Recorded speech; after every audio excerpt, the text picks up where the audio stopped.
Selamat datang di channel YouTube saya, Planter Newbies. Apa kabar semua teman-teman?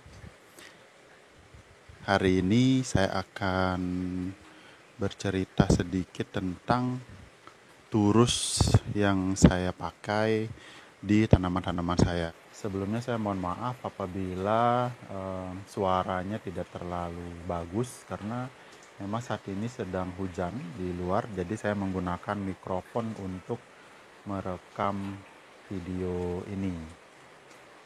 Ini adalah beberapa tools yang saya pakai di tanaman saya.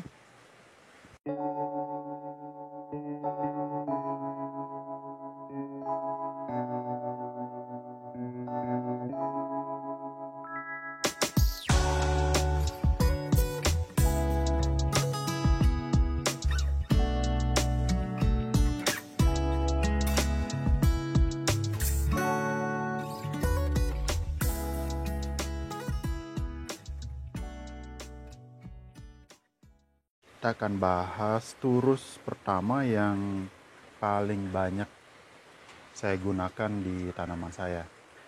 Kalau teman-teman bisa lihat sendiri bahwa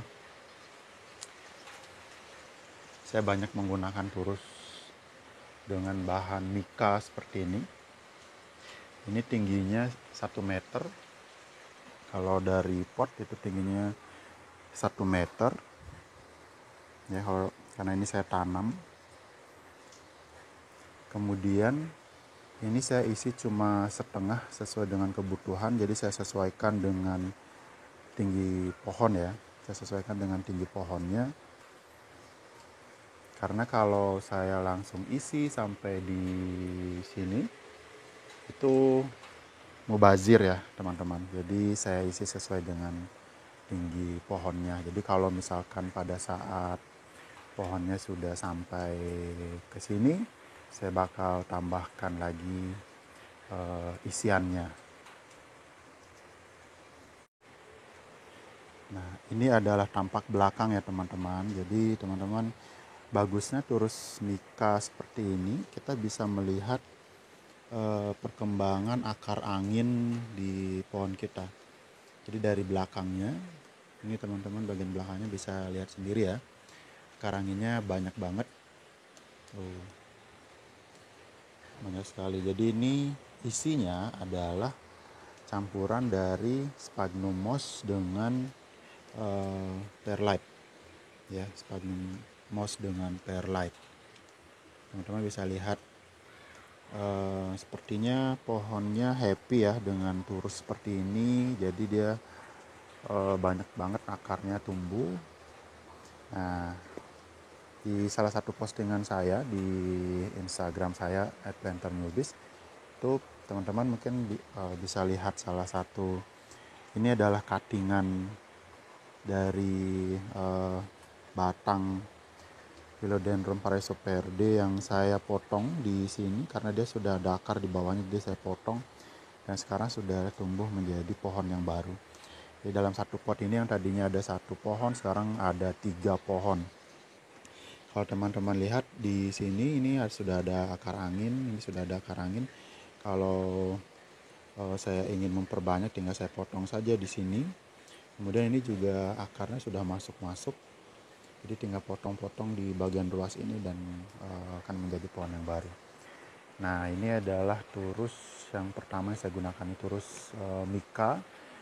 Kalau yang ini plastik ya, jadi kayak ini bahannya plastik yang hitam-hitam ini. Jadi ini adalah turus yang saya gunakan. Kalau ini adalah Philodendron glorios, bisa disimak di video-video saya sebelumnya ya. Nah, kita lihat di bagian belakangnya seperti ini. Nah, ini juga akarnya juga sudah banyak teman-teman. Akarnya juga sudah banyak. Dan ini sudah mau mencapai puncak ya. Kalau kita lihat sudah hampir dilewati turusnya. Jadi nanti saya bakalan tambah isian di dalamnya dari sini. Jadi kita tinggal cemplungin saja di dalam, di atasnya kita cemplungin. Di sini kita cemplungin saja nanti dengan sesuai dengan apa yang kita pengenin. Misalkan pengen yang isinya sphagnum moss, silakan, dengan perlat silakan. Saya suka menggunakan sphagnum moss ini karena dia itu lebih kelembabannya itu lebih lama ketimbang pakai eh, lumut biasa ya, lumut yang hijau-hijau itu. Sphagnum moss ini lebih lama lembabnya. Jadi kalau kita siram dia kelembabannya lebih lama. Ini kayaknya dia happy banget dengan sphagnum mossnya ini ya.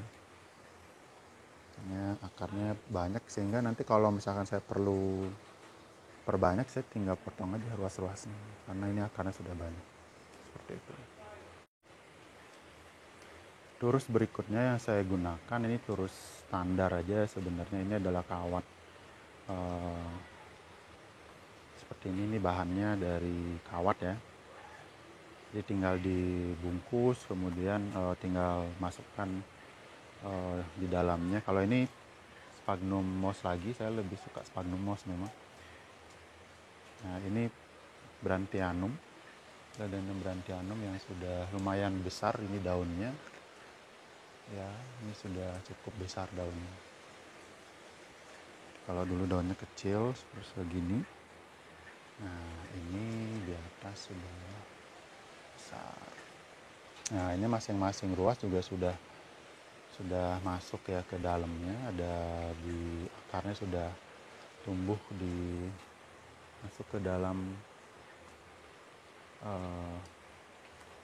turus-turusnya, ini sudah masuk ke dalam sini. Ini paling gampang sih bikinnya, bikin sendiri juga bisa. Berikutnya adalah turus sabut kelapa ya, ini juga paling ekonomis dibandingkan dengan turus yang lainnya. Tapi mungkin ini justru yang susah ya dibuat, karena mencari sabut kelapa yang modelnya seperti ini agak susah ya. Ini di dalamnya bisa pakai pipa paralon, kemudian dibungkus dengan sabut kelapa dan akhirnya bisa jadi seperti ini. Nah, ini saya combine dengan, ya kalau dibilang turus sih nggak juga ya, ini kayak bambu aja sih sebenarnya. Ini bambu yang saya bungkus pakai, ini terbungkus pakai lumut-lumut ya, lumut biasa. Karena sudah lewat turus dan saya nggak bisa potong, jadi saya tambahkan dulu, dan ini pun sudah mencapai puncak juga dan harus segera dipotong juga sebenarnya. Nah teman-teman, kalau misalkan memakai turus sabut kelapa seperti ini susah untuk ngelepas ya. Jadi kalau misalkan kita mau cabut itu susah banget. Ini mau nggak mau harus membongkar banget semuanya dan mengorbankan akar-akarnya ini. Karena akar-akarnya itu mungkin masuk banget ke dalam dan susah untuk diurai. Jadi kalau mau ngelepas ini memang perlu effort yang besar juga ya, untuk agak sulit ini memang kalau kita mau mencabut atau kita mau memisahkan pohon ini dari turusnya. Jadi makanya saya sebenarnya jarang menggunakan turus sabut kelapa. Ini sebenarnya adalah turus bawaan ya. Jadi pertama kali saya beli apa namanya ini, Enjoy Potos ini memang sudah bawa turusnya dia dan belum saya ganti. Turus berikutnya adalah turus dari pakis ya. Ini pakis ya. Lihat ini pakis, tingginya juga sekitar 1 meter. Ini adalah turus pakis, tapi kalau turus pakis ini memang dia keras. Karena dia keras, dia tidak bisa menumbuhkan akar angin menjadi akar utama ya. Jadi akar anginnya fungsinya hanya sekedar untuk menempelkan pohon ke turus, jadi hanya sekedar menempel begitu saja. Nah kalau ini di-combine ya, ada pakis kemudian di-combine dengan penambahan lumut-lumut seperti ini. Jadi dia akarnya bisa masuk ke dalam lumut ini kemudian ke bawah. Maka dia bisa jadi akar utama ya. Jadi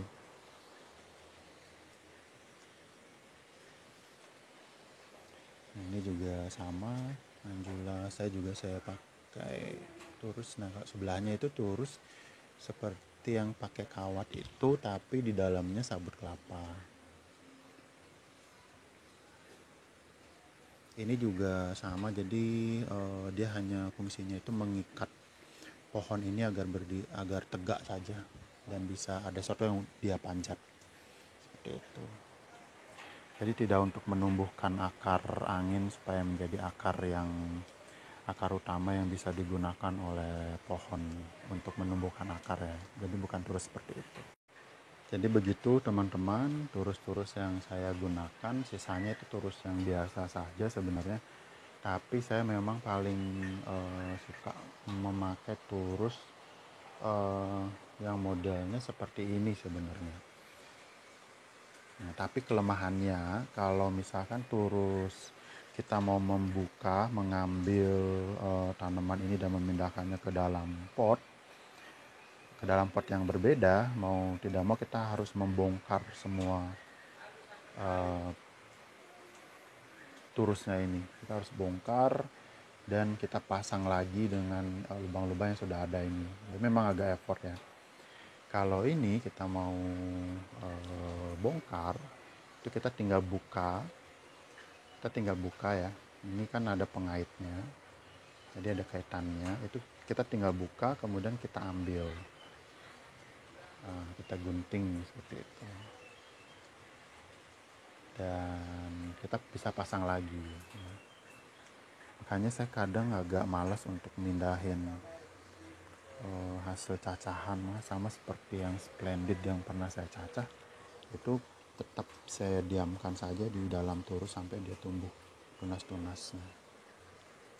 Nah, ini ada satu turus yang ini biasa aja sebenarnya. Jadi semacam bambu yang saya lapisi dengan lumut, kemudian saya ikat. Nah ini akarnya sudah mulai terlihat ya, ini splendid ya, akarnya sudah mulai keluar dan mulai nancep di turusnya ya. Terima kasih teman-teman sudah menonton video saya. Semoga bermanfaat dan menginspirasi untuk membuat turus atau membeli jenis turus yang sesuai dengan apa yang teman-teman butuhkan. Sekali lagi jangan lupa like dan subscribe dan follow Instagram saya @planter_newbies. Sampai jumpa di video berikutnya. Terima kasih.